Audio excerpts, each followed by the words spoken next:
मु प्रथम धन्यवाद देवी भारतवर्षर यशस्वी प्रधानमंत्री नरेंद्र मोदी जी एवं मान्यवर मुख्यमंत्री मोहन चरण माझी को जे all Odisha Ayush doctors association कर गोटे बहुत पुराना दाबी एवं one of the commitment of our election agenda जे आमे पावर सरकार को आसिले लोकों को सरकार को आसिले आमे आयुष डॉक्टर जो पारिश्रमिक अच्छी दरमा को वृद्धि करूँ एवं एथिरे सबुथुरु बड़ कथा है जे 2912 आयुष डॉक्टर उपकृत हेबे जो माने कि नेशनल हेल्थ मिशन एवं एमएचयू मोबाइल हेल्थ यूनिट रे माने अपॉइंटमेंट पाइथिले एवं विशेष करी आमे जदि स्ट्रक्चर को देखिबा ताहेले जो माने एई दरमा एनएचएम आ एमएचयू रे जो माने थिले जेति की पाउथिले तार 2 गुण बढ़ा जाईछि एवं एथिरे विशेष करी आपण जदि देखिबे जो माने रेगुलर मेडिकल ऑफिसर आयुष रो अपॉइंटमेंट हेथिले तांको सहित एट पार करा जाईछि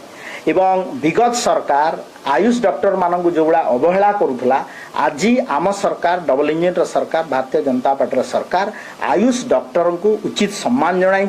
एवं तांकर दरमा को वृद्धि करा जाइछे एटा गोटे बड़ मोराल बूस्ट दब all Odisha Ayurvedic doctors association को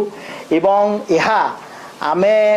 मु भावुची जे आगामी दिन रे से जो भला परिश्रम करथिले विशेष करी कोविड कथा यदि मने पकेइबे से माने राति दिन खटी थिले एवं विगत सरकार तांको कथा सुन नथिला किंतु आम सरकार ताको गुरुत्वर सहित नै छंती एवं यहा आमे डिपेंड न करी आम स्टेट बजेट रु ताको देवा पई माननीय मुख्यमंत्री एच फाइनेंस मिनिस्टर आल्सो निष्पत्ति नै छंती एवं from the date of notification जो दिन नोटिफिकेशन हबो सेही दिन ठारू एई वर्धित दरमा लागू हबो तो मु आशा रखुची जे आयुष क्षेत्र रे आउ पादे आगो को जाई ओडिशा सरकार आयुष डॉक्टर को आज उचित न्याय प्रदान करिसंती थैंक यू हम आज तो गवर्नमेंट अप्रूव करिसंती माननीय मुख्यमंत्री तो आमे डेट ऑफ नोटिफिकेशन जे दिन ठू लागू हबो निश्चित भाव रे एटा